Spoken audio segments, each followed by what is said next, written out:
I pray to the gods of broadcasting that this production may go smoothly and that my points will be made eloquently and will permeate the surface of people's consciousness.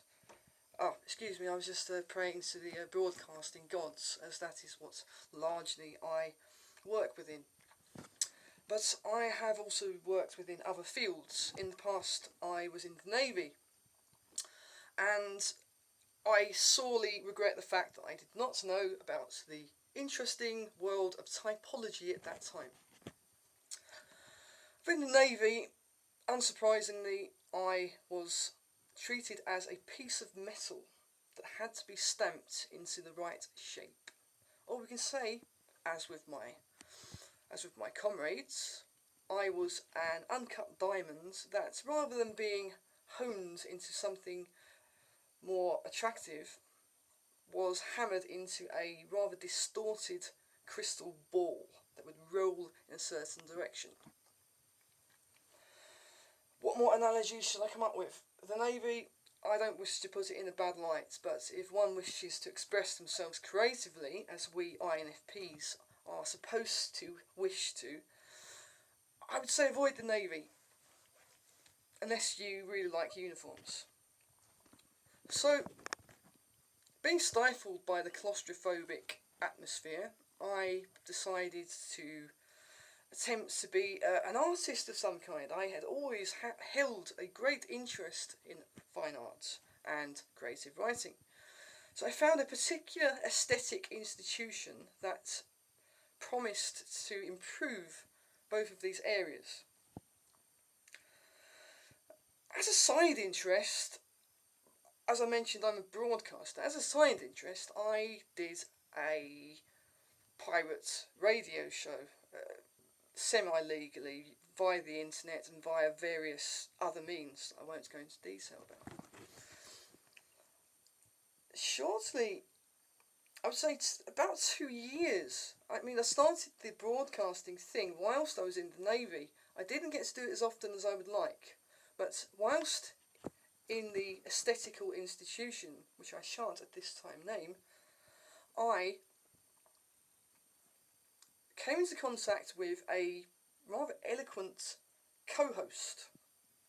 The co-host brought up the idea of NF, or NFness. He claimed to be, if I rightly recall, an ENFJ.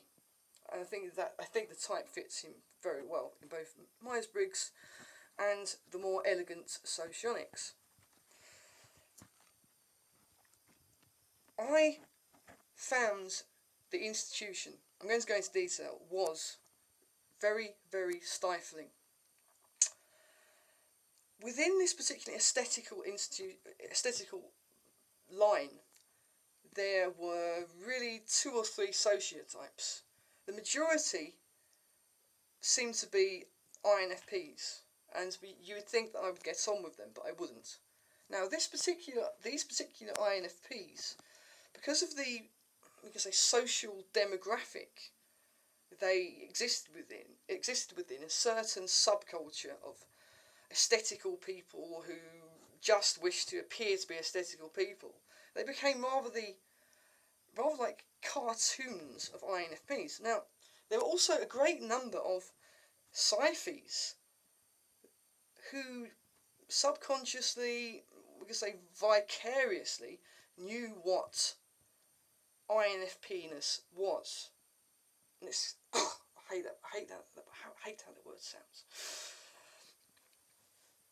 Now, each and every one of these people, apart from the few good INFPs who didn't follow the rules, and a couple of INFJs, and I think a couple of INTJs, the level of judgment was extreme. People would decide everything about the person at first glance and wouldn't change their idea. I was, we can say, socially, not extrapolated, socially